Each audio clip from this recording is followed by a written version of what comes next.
Griffith miraculously awakens after his death by poison. The king rejoices, and the nobility follow. Some rumors begin to proclaim Griffith as the Hawk of Light. Due to sightings of a flying, shadowy warrior combined with old tales, the assassination of the queen and attempted assassination of Griffith are blamed on Nosferatu Zod. A year of peace awaits Midland and the Band of the Hawk, and renowned Count Griffith courts Princess Charlotte. But there is strife brewing in the victorious kingdom. Laban and Milosh's follow-up on fiendish figures finds a baron accused of demanding human cattle from his villages. At the same time, Steele tracks down evidence of a snake baron too tough to handle alone. And so, causality converges. The king assigns Count Griffith to gather a small force to question the baron and slay him if no recourse remains. Steele will find his way to this quest, where another has been assigned as well. The Baron hunters meet. Griffith wears his bayonet, given back to him by Milosh after Milosh explained to Ambrose and Griffith that Mirka and Umbra can't be trusted. And yet, Mirka is accompanying the crew on the dangerous mission, back from a year of carousing and wooing amongst nobles and commoners alike. When Steele arrives at the meeting place designated by Judeau, he brings along a hunting companion, an uncommonly graceful man called Goodfellow, the Merry Wanderer, Hood, and many other names. Unbeknownst to the rest of the crew, this man is a changeling raised in Elfhelm, now trying to do good amongst human society. He previously met Milosh as a fox. Milosh shares gifts from he and Laban's studies into the arcane. Casca briefly visits the crew, noting that 1,000 among the Band of the Hawk have chosen to follow Griffith as a rearguard, keeping far enough back as to not break the hunting band's stealth. Ambrose is among their number. Finally, the last member assigned by the king shows up. It is Wild. The hulking brute joyously attempts to endear himself to the rest of the crew, but Milosh will not allow the man's frightening history to be forgotten. Nonetheless, they all set out towards the Baron's castle. They arrive after 2 days of travel. Steele heads up the party in a plan to sneak into the castle, and Milosh crafts up a few ladders to help surmount the walls in the dead of night. Griffith wants to come along, and the group has Wild stay behind until things get hairy. The Baron's castle is poorly defended, and the group easily sneaks in to discover the Baron in an abominable snake form, feasting on human flesh. It does not take long for the party to kick down the door and engage the Baron in combat. Milosh takes the battle's start as his cue to fire a signal arrow and call upon Casca and the cavalry's aid to come in due time. The Baron's honor guard is no joke, boasting formidable skill with specialized weapons. They keep Milosh, Mirka, and Griffith busy. Goodfellow is able to mitigate the Baron's snake apostle form with a moonbeam and allows Steele to take him on. The swordsman has only grown stronger and more resilient since leaving the infiltration team, and soon the Snake Baron is near death. But then Griffith is struck down by 2 of the honor guards. Steele and Goodfellow rush to aid him. Mirka dispatches the Snake Baron with a beheading blow. Milosh takes down one of the honor guards and sees a new figure approaching. Wild steps up to slay Griffith, smiling as he declares the king arranged this whole hunt to weaken Griffith so that Wild could end his life for courting Princess Charlotte. Steele is unsurprised as he takes on this inhuman foe, and Goodfellow transforms into a direwolf to protect Griffith. In this moment, Milosh wants to save Griffith more than he wants to kill his hated enemy Wild.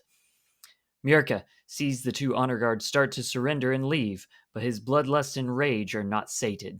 He strikes at them, and they return his blows. Feeling weak despite all he has accomplished, he begins feeling the call of his bayonet. As Wild threatens to end Griffith's mortal life, Mirka transforms into an apostle. At the Hawks' cavalry camp, Casca sees Milosh's signal and calls for a charge. Ambrose gives pause after seeing something in the foggy tree line. He wades into the fog until he sees the full figure of a Skull Knight. The Skull Knight warns Ambrose that he and his companions ride into a torrent of death, and yet there is still some hope that the right decisions are made and the eclipse does not occur. On the battlefield of the Snake Baron's castle, Griffith is dying, and Wild approaches to finish the job. Goodfellow, using the form of a dire wolf, picks up Griffith in his jowls to rush him to safety. Steele does his best to keep Wild busy and away from the fleeing pair. Milos witnesses Mirka's transformation and gets as far away as he can, hoping to find Steele and Goodfellow.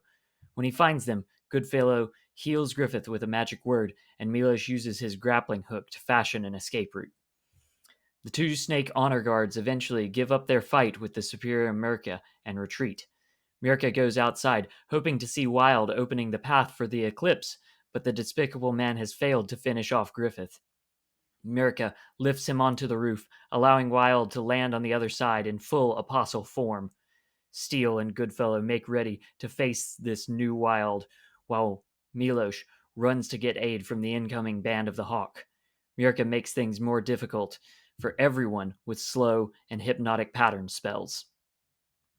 Casca's cavalry arrives, and Milos and Griffith safely make it into their ranks. Steele is still fighting Wild and tells Goodfellow to run to safety as well. Wild is about to crush Steele, but sees that his mission has failed, and he has no interest in fighting 1,000 knights this evening. He drops Steele from his crushing grasp and departs, infuriating Mirka. Mirka turns to the band of the Hawk, who long loved him as their jester. "You're my boys, the ones that I reached for," he pleads. Steele will have none of it. He tells the band that Mirka is a liar and would just as soon see them sacrificed to further his demonic form and ambitions. But Mirka's sway is stronger.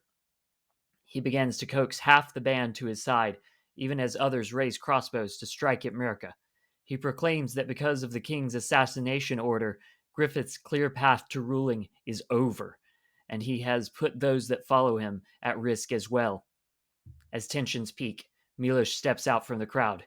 He knows that Mirka hates him for foiling his plans, and he offers no resistance if Mirka would like to kill him. He sheds his weapons and armor. Mirka deliberates, but in his demonic state, he cannot resist. Mirka picks up Milos and flies into the air with him in his claws. Steele throws a spear, and in a moment of sheer causality hits Mirka in the claw and forces him to drop Milos. Mirka's true colors are revealed to the band, but Milos lives despite his wild gamble. Steele asks Griffith to speak up. Milos tells Griffith to just let those who would follow Mirka leave. Having been healed from near death by Casca, Griffith makes a rousing speech drawing upon years of the Hawks' loyalty. In the end, he throws his bayonet at Mirka, vowing to find another way towards his peaceful kingdom without stooping to Mirka's level. Most of the Hawks are won over, leaving Mirka to retreat with only a handful of cultish followers. In the years to follow, Mirka will do everything he can to stop Griffith from becoming a king. Milos will finally leave the mercenary life to care for his dead brother's family, away from demons and nobles. Steele will stick with Griffith to encourage his path towards righteousness rather than the arcane baubles and underhanded assassinations. Ambrose will return to Griffith's side as he did years ago, helping a worthy man achieve his dream. Thus concludes our tale of the Golden Age and the Band of the Hawk.